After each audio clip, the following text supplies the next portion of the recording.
The Auburn Tigers sweep the South Carolina Gamecocks. Can the Auburn Tigers earn a top four seed in Hoover? Let's get in here and talk about it. You are now listening to the War Report Podcast Network.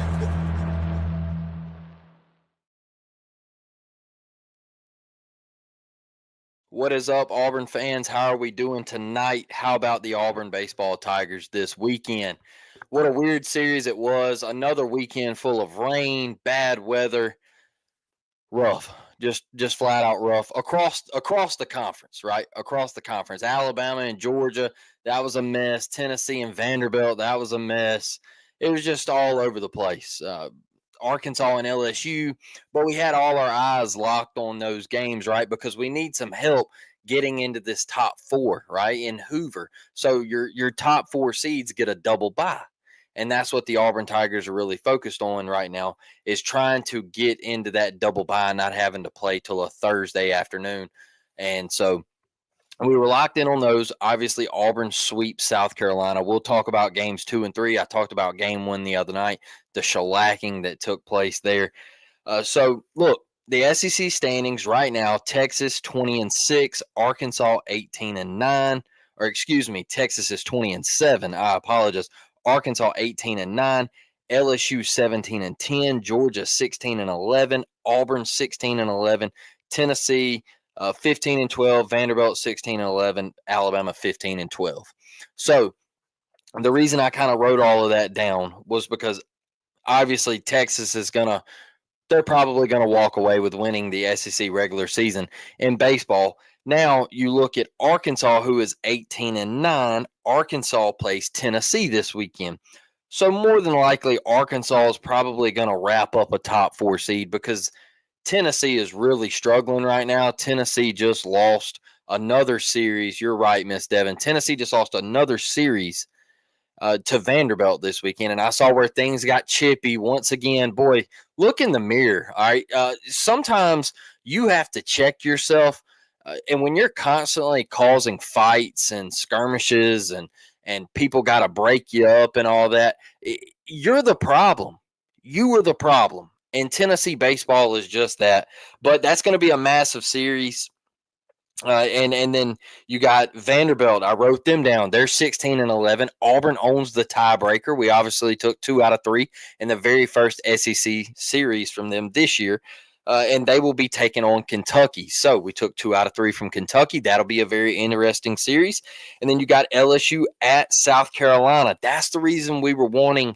I tweeted out the other night. I said, hey, we want Arkansas to just mollywop LSU. Try to sweep them if you possibly could, because we knew LSU was going to go up to South Carolina and handle business. Obviously, LSU, they take care of Arkansas. They take 2 out of 3, win that series at the box. So LSU is at 17-10 in the SEC. It's going to be really hard to jump them for Auburn. And then you got Bama at Florida. Bama sitting at 15-12. You own the tiebreaker over them. That one's probably not going to do a whole lot for you, but it's still a big-time series. Florida really hot. Bama helped you out today. This weekend, they helped you out. I know it's terrible pulling for Alabama, right? But they helped you out this weekend by taking 2 out of 3 from the Georgia Bulldogs. So that was massive. I know a lot of people, you might not know who to root for. But when it come down to it today, me and my dad were sitting there, and my brother was pulling for Georgia. Me and my dad were pulling for Alabama because we see the significance of that series, and we were like, hey, if this can bump Georgia to 16-11 in the SEC, and then they got Texas A&M next weekend. Yes, they play at home. Yes, Texas A&M just got swept by Missouri.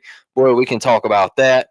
That was absolutely wild. But Texas A&M still going to put up a fight because they're somehow fighting for their postseason chances right now after getting swept by Missouri at home at Bluebell Park, and they're still stuck at 11 SEC wins. So they're going to try to fight, scratch, claw, do whatever they can in Athens, Georgia next weekend. So that's a massive series that Auburn they got to lock in on while going to Ole Miss and handling business. So I wrote all of this down to basically say you need to sweep Ole Miss next weekend. And that's probably going to be a really, really tall task, and I don't think we do it. It's on the road. I think we take 2 out of 3, but sweeping, even you saw how hard it is to sweep an SEC baseball series this weekend. South Carolina. Everybody was like, oh, South Carolina's trash. They're terrible. I told you the other night on the last live, I said they're really not that bad. They just play in the Southeastern Conference. So when you play in the Southeastern Conference, yeah, your record might not be that good, but you're not that bad. You're just not very good in the Southeastern Conference. They got some guys that can hit. Is their pitching very good? No, they're terrible. Their arms did not stack up. But they had guys in the lineup that could hit. And they put up runs, and they made it difficult for Auburn to sweep them. That is why when you heard guys like Lindsey Crosby, Sonny DeShera, Brad Law, what they were talking about on their barn episode was when they were doing predictions, it was 2 out of 3, 2 out of 3. Sonny said, yay, we need to sweep. Yeah. But they were going 2 out of 3 because that's how difficult it is to sweep in the SEC. Extremely difficult. And somehow Missouri goes into A&M and just mollywops them. I mean, puts them out of business. That's absolutely embarrassing. They got to fire their coach, I believe, Texas A&M, that is. I don't think he can coach any longer. I know it was a one-year stint. In my opinion, that's why you don't let the players pick the coach. You let adults, faculty, staff, all that stuff pick the coach. When players start putting their input in, they're going to put who they want, and sometimes that's not the best thing to do. So, next weekend will be massive. Obviously, it's the last SEC series of the regular season, and then we will look towards Hoover. But I wanted to lay out that scenario of how Auburn could get a top 4 seed. So you have to look at the Georgia series.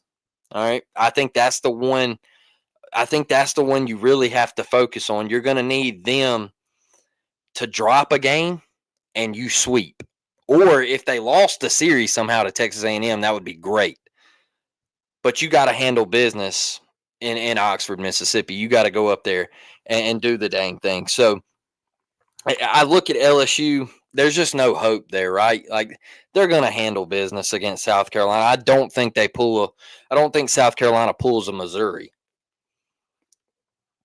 I don't. And Arkansas, Tennessee and Arkansas, I mean, there could be a little bit of motion there. You would have to sweep, and Arkansas would have to lose 2 out of 3. Yeah, I mean, yeah, it's tough, you know. Like, I don't know how the tiebreaker would work if you were both 19 and 11 with Arkansas. I'm sure Arkansas would get the higher seeding there. So you really just need Georgia to not handle business against Texas A&M, and that is how you're going to look at a top 4 seed in Hoover. So we'll probably end up with like the 5th. If we take a slide in Oxford, probably the 6th seed, 5th or 6th seed, in my opinion, in Hoover. So we'll be playing on that what is it, Wednesday night? Yeah, Wednesday night, I believe. So if we end up 5th or 6th, I'm pretty sure we're playing on a Wednesday night in Hoover. So that I just wanted to lay that out there with the SEC standings. It's crazy that we're 16 and 11 and we're 5th in the SEC standings, and there's a lot of tiebreakers in there and all that. All that is just wild, but it's so crunched in there, and we could easily fall to 8th. You know, so be prepared for this weekend and how massive it is. Look, before we get into breaking down game 2, game 3, I just saw Ephesians. Bring up a great question. I want to bring it up, like I said, before we break down game 2 and game 3. Ephesians chapter 2, verse 8 and 9 says, any concern with Sammy D getting hit and giving up so many runs, or just chalk it up to being baseball and crazy things happen? Ephesians, I'm going to chalk it up to him being flat out exhausted. He did not look like the Sammy D that we have been accustomed to seeing. He looked tired, man.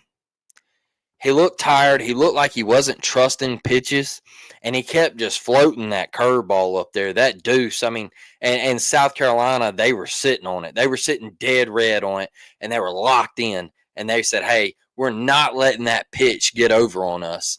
And when he kept throwing it, I was like, Sammy, bro, you got to mix your pitches up. Like, You can't keep throwing the same pitch. And he would get to 2 strikes every time and he'd throw another one. And I was like, brother, yeah, I mean, you're getting predictable at this point. And I know Auburn lets the catchers call the games and all that, but it was very, very predictable, and it looked like a sign of fatigue to me from Sammy D. And it could be the fact of all the weather delays and stuff that Auburn's had to go through the past couple of weeks and being thrown off of your Friday routine. And that stuff messes with you. I told y'all last week, when guys have to go from the bullpen to starting and starting to the bullpen, it messes with people. It does. And when you have to move from where you know that you're going every Friday night and you have to move to a Saturday start and then back up to a Friday start and all that, it's just, if one, it's not the same amount of rest. And then two, it's a mind thing. Baseball is very mental. And some guys just don't really do well with it. But I think he looked very, very tired. I think he looked very, very tired. I thought Chatterton looked tired. I did. And his is more so really, really fatigue because he threw Tuesday and then he come back in game 3 in Knoxville, and then he threw again this weekend in the series that was pushed up due to Mother's Day, and then it really got pushed up due to the weather. So that didn't help Christian Chatterton. But every Auburn arm in somewhat way looked fatigued to me, except probably Griffin Graves. And wow, what a performance. We'll talk about him in just a little bit. But first, let's get to game 2, man. Let's get to game 2. And game 2 was a back and forth battle. Both teams were hitting. Like you said, Sammy D, not his best performance. Probably the worst one of the year if we had to put a stamp on it.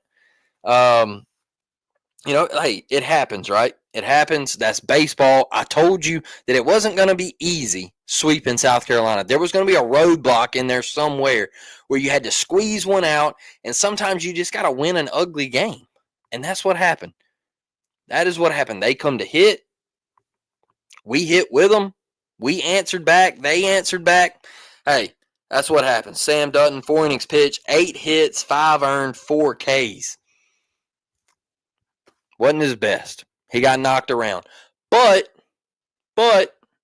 you found a way to win game 2, right? Eric Guevara. Unbelievable, on another planet. 12 of 15 this weekend. Probably going to win SEC Player of the Week. Hell, in my opinion, he deserves National Player of the Week. Completely on another planet right now with swinging the stick all weekend long. Bombs, gap to gap. And he lays down a squeeze bunt, a little push bunt in between the pitcher and the first baseman to walk it off. Bub Terrell coming home. They didn't even make the throw to first. Sometimes you just got to win them like that, folks. Auburn gives up the run in the bottom of the 9th. Ryan Hetzler, he didn't have it. Like I said, the Auburn arms, they looked a little sluggish. They looked a little tired. He gave up the run in the bottom of the 9th. Auburn said, that's okay. We'll give up a run. We like who we have coming up to the plate. We're good. And everybody's like, oh, well, why didn't Nonamaker send him? Why didn't Nonamaker send him? He'd been safe by a mile. Bub would have been safe by a mile. Why didn't Nonamaker send him? Nonamaker didn't send him because Eric Guevara was coming to the plate, a dude who was on a scorching heater. Why would you send a guy and him possibly get thrown out? What if Bub Terrell would have been running home and he'd have tripped over his own 2 feet and got thrown out? Nonamaker, Gabe Gross, and this coaching staff, Butch Thompson, they know who's coming up in the order. If Bub Terrell would have got thrown out, everybody would be like, that damn Nonamaker, he's terrible. Get him off third, put Gabe back over there. You got to know who's coming up in your lineup, man. Got to know who's coming up in your lineup. And this coaching staff, they held him up, and they knew EG had a plan and what he was going to do, and he executed it perfectly. And that was it. You battled in game 2. When they answered, you answered. When we went down, what was it, the 6th inning we went down? Or maybe the top of the the top of the sixth, we went down, I think, 7-5. They hit the 3-run home run. And we went down, and then we immediately come right back and answered. Bang, bang, bang, bang. That's a championship ball club. That's a championship ball club. Just battling, staying locked in and on your at-bats, your assignments, not trying to do too much, not trying to gain it all back in one swing. That's what I really liked about Auburn. You didn't see one guy. You didn't see one guy try to hit a ball 500 feet down 2 runs to tie the game up. You saw Auburn take quality at bats. They knew that South Carolina's bullpen was not good. Take pitches, work the count, man. Find base runners, and that's how you were going to scratch back in this game, and they did. Rembert 3 for 6 in game 2, 3 ribbies, 1 bomb. EG, like I said, 4 or 5, 3 ribbies, 1 bomb. Ike Irish 2 for 4, 1 ribby, and Lucas Steele 2 for 4, 2 ribbies with a bomb in game 2. Auburn had 13 hits, 11 runs, 6 walks, and only 7 Ks. So you hit all weekend.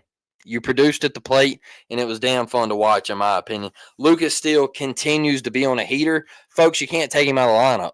And I think you could possibly continue to see Chris Rembert. I think you could possibly continue to see Chris Rembert at 2B and Eric Snow out of the lineup.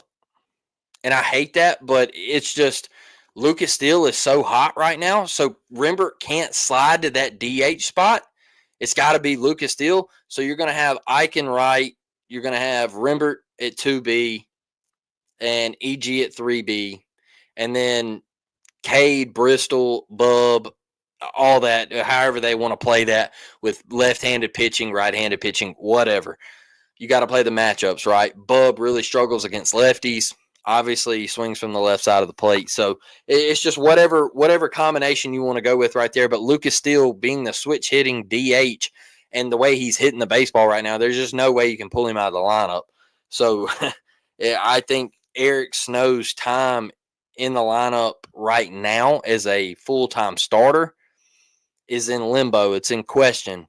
Now, could he be a great pinch hitter, pinch runner, a defensive replacement, all that stuff? Yes, I think Eric Snow can still help this baseball team win in a lot of ways. I'm not saying you throw him to the wayside or anything like that.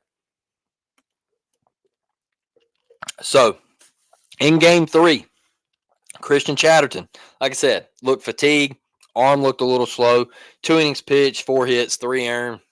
He started the game off with a walk and then gave up a double, and South Carolina scores again. So that right there kind of showed me, okay, Christian's tired, man. Like, he just ain't got it. He's struggling with command. Maybe you need to go get him. And once he gave up the bomb, Auburn said, okay, look, he ain't got it. It's 3-0. Let's don't get down anymore. But let's don't just give game 3 away because, like we said, Auburn's trying to fight for that top 4 seed, that double bye. So let's don't give game 3 away. I know a lot of fans were like, oh, this is how game 3 is going. Here we go, you know. And Griffin Graves was a spark. And it doesn't look like he's a spark, 5'10", $170, and he's pumping 94 Ched right down the pipe. So he went 3 1/3, 2 hits, 4 Ks. I really think Griffin Graves saved this game for Auburn. Yes, the offense woke up. The offense put up double-digit runs again. Yes, Cooper McMurray hit one into orbit. We'll talk about it. And then Dylan Watts, once the game was out of reach, and Griffin did his job, and I think he earned more high-leverage situations. I think that's a guy that you can really trust, and in the postseason, you're going to want to try to lean on. Just another guy to add to that bullpen rotation. And then Dylan Watts, like I said, 3 2/3, 4 Ks. He come in and closed the door. Didn't let South Carolina get any closer. And that was the beauty of the bullpen this weekend. The beauty of the pitching staff was Auburn really coming in and shutting it down, not letting things get really wacky in that third game and securing the sweep. So in game 3, Auburn won 11-3. Rembert was 2 for 2. EG 4 for 5. Ike Irish 2 for 5. Coop 2 for 5 with a bomb. Like I said, he hit that one into orbit. I think that the official tracker was like 428 feet or something like that. Absolutely crazy. Lucas Steele 4 for 4 with a bomb. Bub Terrell 2 for 5 with a bomb. Welcome back, big fella. It is glad to have you back. I know it was South Carolina. I really don't care. You found your swing again. We love to see it. If Bub Terrell is hitting, Auburn offense is great. I've mentioned it before. But this guy, my man, Derek Fabian, 2 for 4 in game 3, had a great game 1. If Derek Fabian is hitting, y'all, he went 4 for 11 in the series, hitting 363. And if he is doing that, Auburn is absolutely dangerous. I told you the other night, if Derek Fabian's hitting, Bub Terrell's hitting, this lineup, one of the best in the country. I already think it's the best lineup Auburn's ever had. Okay? I already think it's the best lineup Auburn's ever had, but it could be Omaha worthy. It could be Omaha worthy. So, if Fabian, with his defense, his stick, if he wakes up and starts doing this,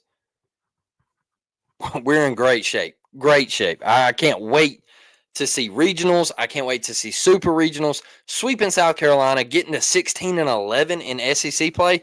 Yeah, you're in right now. If you go and handle business against Ole Miss and take 2 out of 3 and you win 18 games in the Southeastern Conference, you're hosting a super regional. You're hosting a super regional. So 18-12, that ain't no funny business in the ACC, man. That's getting it done.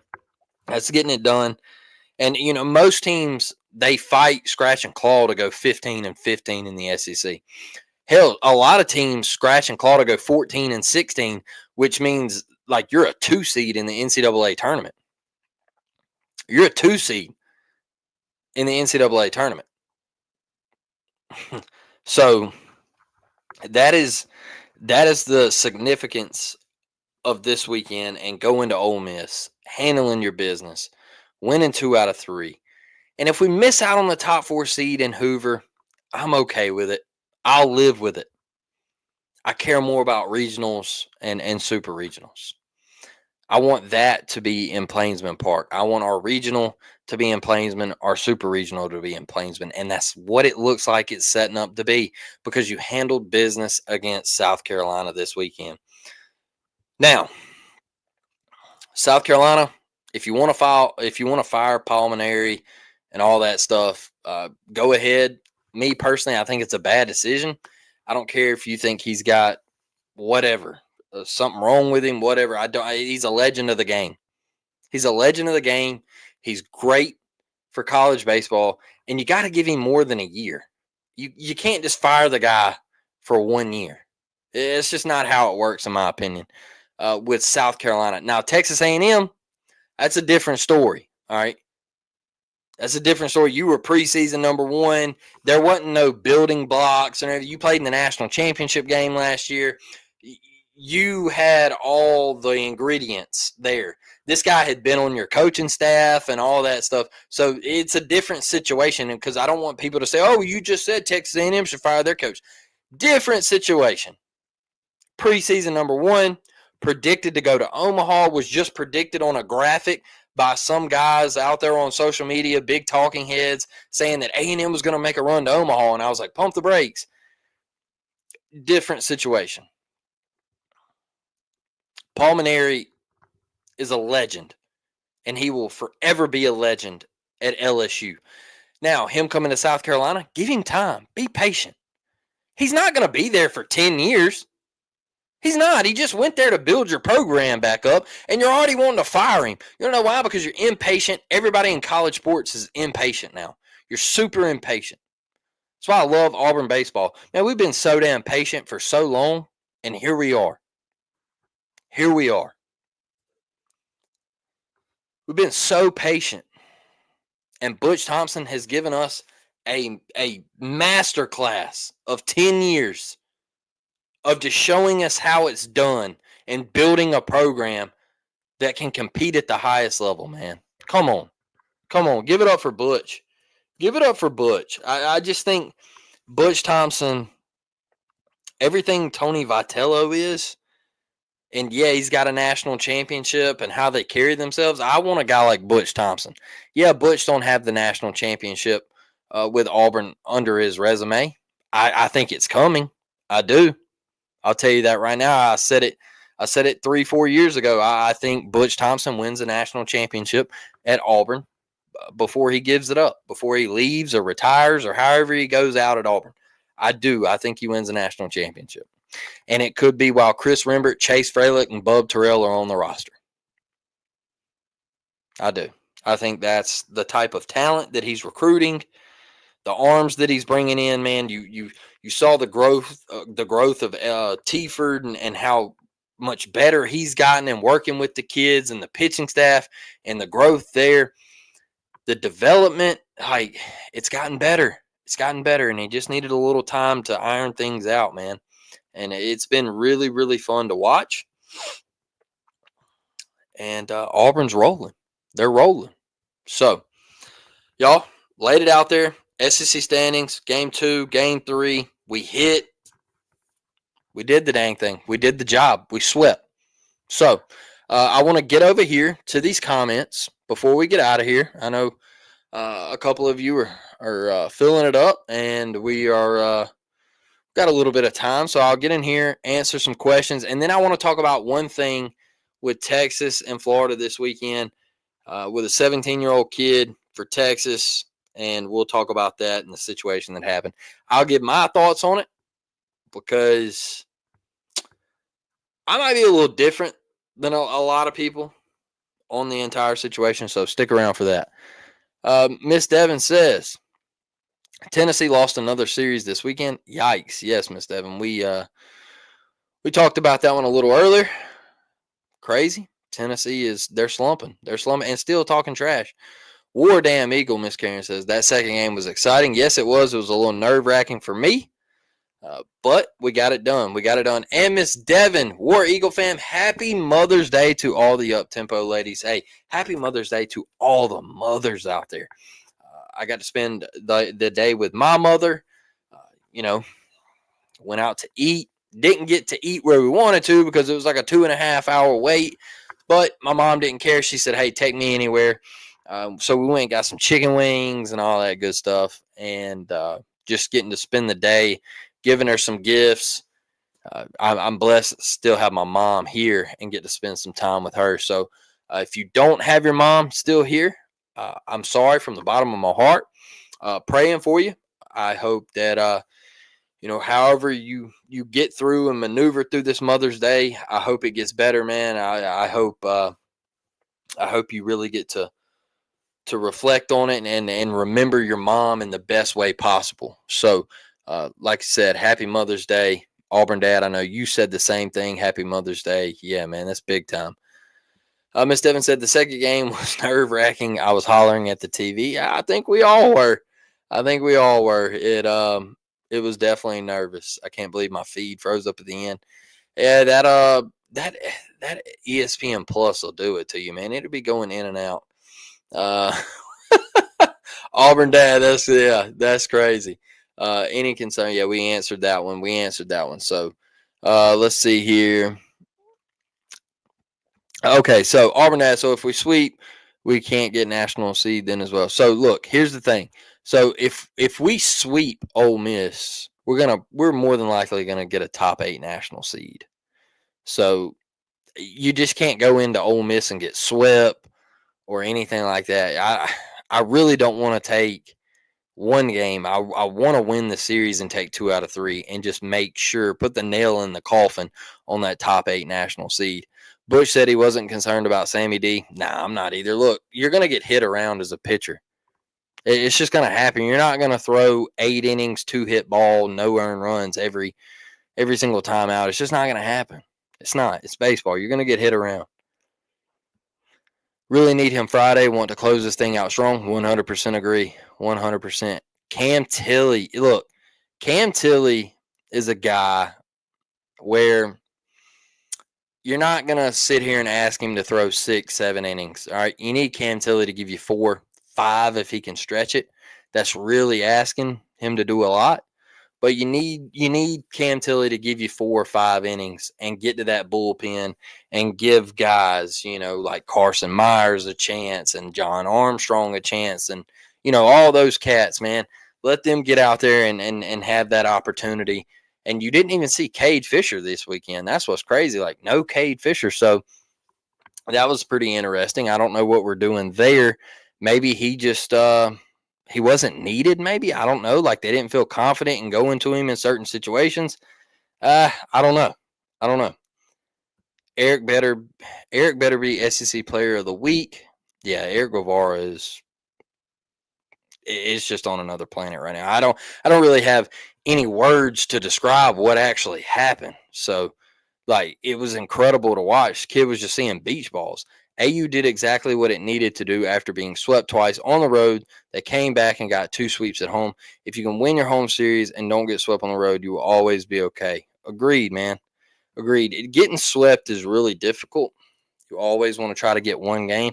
But then if you can flip the script and turn around and cancel out those sweeps with 2 of your own, you're doing really well. So Devin says, how many did we have left on base for game 2? Only had 4 in game 1. Pretty good stat. I didn't even check that, Devin.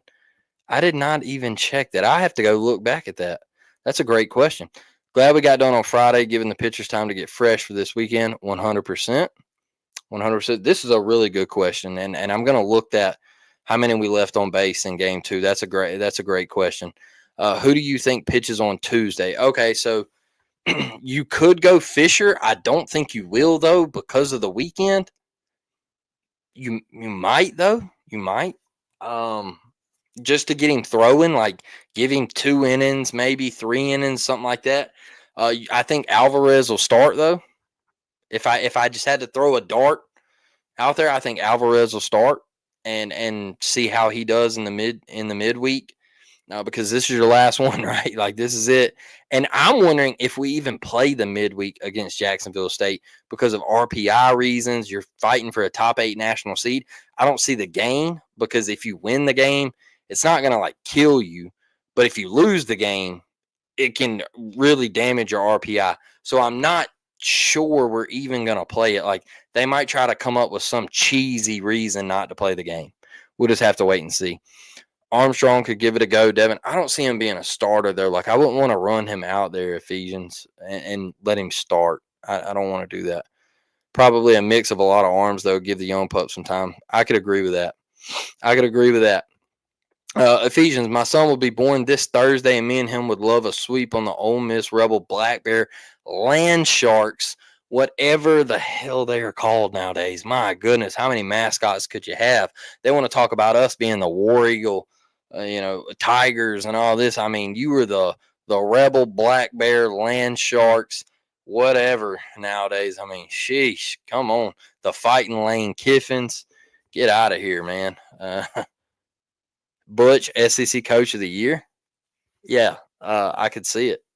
I think he deserves it more than anybody, for sure. I don't see how you could give it to anybody else. I mean, he went 8-22 last year. In the SEC. Comes back this year, you're probably going to win 18 games in the SEC. Incredible stuff, man. So, look, Ephesians is having a baby. That's awesome.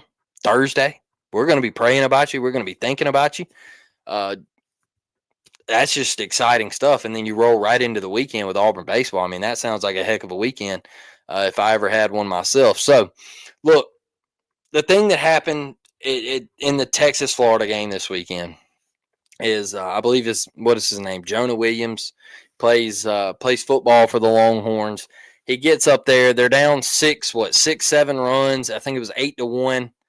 And it was later in the game, and he's all acrobatic and looks like he's juiced up on Mountain Dew, man. And he's just going crazy in the box and looking like a little Juan Soto times 10, just spazzing out everywhere and talking trash in the middle of an AB, and he draws a walk.